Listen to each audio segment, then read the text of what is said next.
about sa atin na halaman kaalaman. Okay, so ngayon ay araw po ng Sabado at mayroon po tayong ibibida. Nakikita nyo sa aking harapan, ito po ay walang iba, Tarragon. Ayan, so narinig nyo ba ang halamang Tarragon? So hindi masyadong familiar po ito ang halaman pong ito. Maaaring iba ang pangalan sa ibang probinsya, pero ito po ay Tarragon. So ano po ang atin po makukuha dito po sa halamang Tarragon? Ayan, so mayroon po akong ayan, ginawa dito. So nyo po makikita, yan.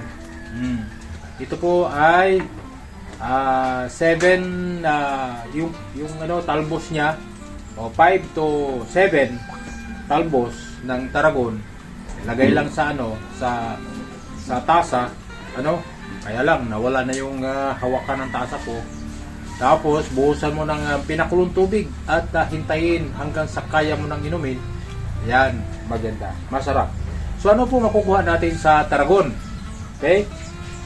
So Tarragon is a fragrant anise flavored herb packed with essential nutrients like manganese, iron, and potassium. So ito po yun guys, yung Tarragon, ano? Ito po, sabi niya, it is primarily used salt digestive upset, regulate blood sugar, relieve toothache or joint pain, and promote better sleep. Guys, grabe pala itong halamang ito. Maganda sa ating panunaw, regulate blood sugar para sa mga prevention sa diabetes, ano? Relieve toothache, gamot din pala ito sa sangit ng ngipin, ano? So hindi ko palang alam kung paano ito gagamitin para sa sakit ng ngipin. And promotes better sleep. So pag ganito promote better sleep, walang iba kundi ano, gawin nating tea, ano, fresh na dahon. And it also provides powerful antioxidant and antibacterial properties. So ito pala ay provides powerful antioxidant and antibacterial properties. Yan. Here are primary health wellness benefits of incorporating Tarragon into your diet and drinking it as a tea. Isasama po natin, ano, sa ating diet. Una, regulate blood sugar. Ayan, regulate blood sugar.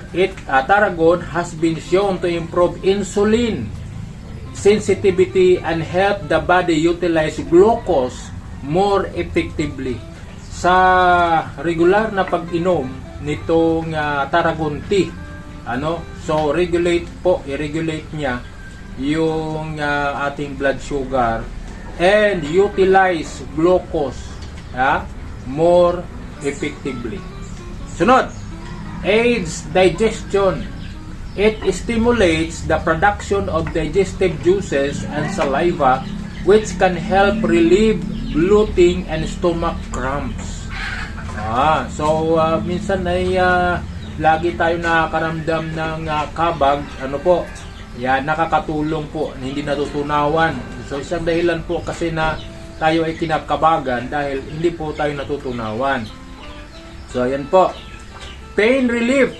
The herbs contains eugenol, a natural anesthetic which makes chewing fresh leaves a traditional folk remedy for toothaches and sore throats. Yan. It is also studied for its analgesic effects on osteoarthritis. Ay grabe pala guys. Ito palang Tarragon ay pwede siyang gamot para sa sakit ng ngipin. Natural anesthetic. So parang tumutulong siya na hindi natin maramdaman yung sakit. Parang may pinamik din. Pero natural siya. Of course. Pero traditional folk remedy for toothache and sore throats. Yan. Sunod, promotes health sleep. and relaxation. So ang regular din na pag-inom nito, sabi dito, promote sleep and relaxation. Nakakaramdam tayo ng stress relief, free. Ayan. Tarragon tea or tarragon essential oil acts as a mild sedative. It calms the nervous system and is frequently used to alleviate insomnia and anxiety. Guys, ngayon pong panahon ay medyo malawak at marami na po at tumataas ang kaso ng anxiety. Ito po ay dahil sa pagkakaproblema sa isang bagay na hindi naman problemahin. Pinoproblema mo yung tao na hindi man na problema sa iyo. Iniisip mo yung tao na hindi ka naman iniisip. So, yun po, it frequently used to alleviate insomnia and anxiety. Yeah, it calms the nervous system and is frequently used. Yan. So, hindi po makikita po, ito po makukuha natin.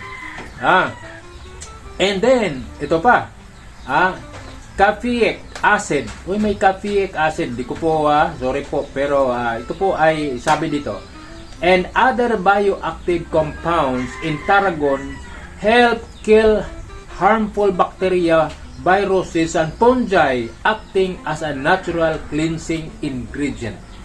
Wow! Grabe pala itong tarragon kasi para siyang antibiotic na.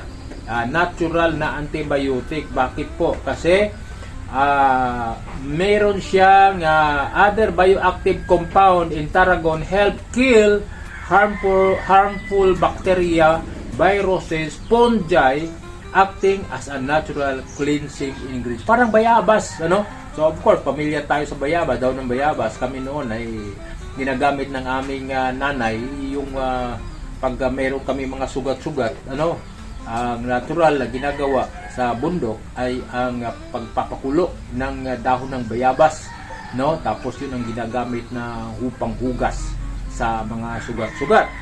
Now, ito din po pala pwede rin tarragon.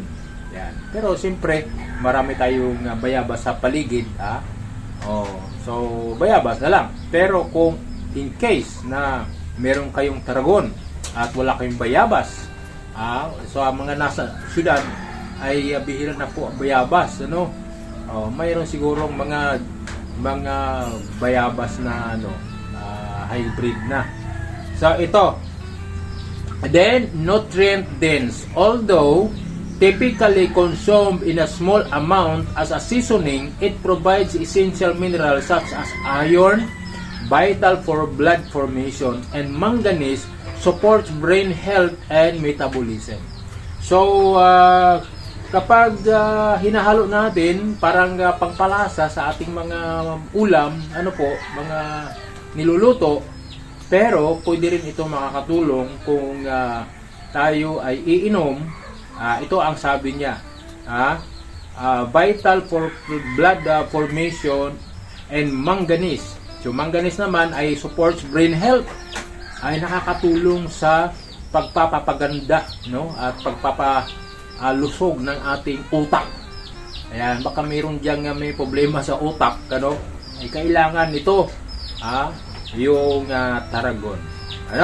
Pero again, mayroon tayong precaution. So lahat ng ating mayroon tayong mga precaution na while culinary use of tarragon is perfectly safe, individuals taking blood thinning medications or sedatives should consult their doctor before consuming large amount of tarragon extract, as it may increase the risk of bleeding or amplify sedative effects. So maaring mas maganda na magpakonsulta tayo sa ating mga doktor, manggagamot, kung wala bang iba. Kasi ang sinasabi dito ay large amount of tarragon. Pero kung small amount lang, ay wala namang problema siguro. So ito guys, ito po, hindi na lang maganda tingnan kasi halos tuwing umaga ay tinatanggalan ko. Pero nagpapatubo pa ako. So ito po ay pinapatubo ko po. na Tarragon. Ito po ay, pag dito kayo malapit sa Bicol, libre. Mamimigay po tayo libre. Yan, yun lang ang kaya ko sa charity. Yan, libreng mga tanim na makakatulong sa atin. Yung gamot, natural na mga gamot. So, may mga pinapatubo pa po tayo dito. Ito po, Bluternate. Pag nandito po kayo malapit, pwede kayong humingi sa akin o kaya mag-request kayo, magpatubo tayo. Ayan. So, ito po, mga pinapatubo ko po na medyo, na po ito? May bagong usbong na siya. Ayan. So, yun po ay pamimigay po natin libre. Ito po, kay kay Pastora Banji. Yan, kay Pastora Banji. Yan, pinapatubo ko po, Bluternate. At, meron po tayo ditong saluyot. Yan, so, dadalhan po kita ng saluyot.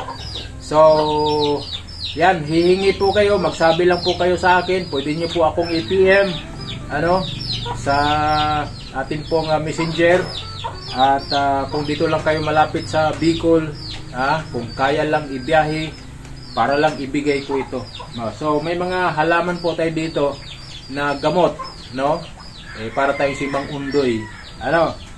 Yan. So, yun po yung ating bida ngayong umaga, araw na ito, Tarragon. So, nagpo-propagate po ako. Madali lang po patubuin, Tarragon. Yan. So, mga siguro 3 inches na mga talbos niya. Yan, pwede mong putulin. Maganda guntingin o kaya kutsilyo para hindi bugbog yung kanyang pinagputulan. Tapos, yan, ito. Ilagay lang dito. So, makikita nyo po, yan. Makikita nyo po, mayroon na po siyang bagong usbong. Buhay na po yan. So, hihintay lang natin na mag-establish yung mga ugat. Makikita naman yan dito, yung ugat niya. At pwede na po natin ibigay. So, ito pong Bluternate. Ayan, may mga ugat na po siya. Yan makikita niyo po natin mga ugat. Pero hintayin natin na dumami pa yan. Yan. So, hintayin natin na dumami pa yan. At ready na po nating i-dispose. Ayan. So, maraming salamat po sa bawat isa sa atin. At stay safe and stay healthy. God bless po.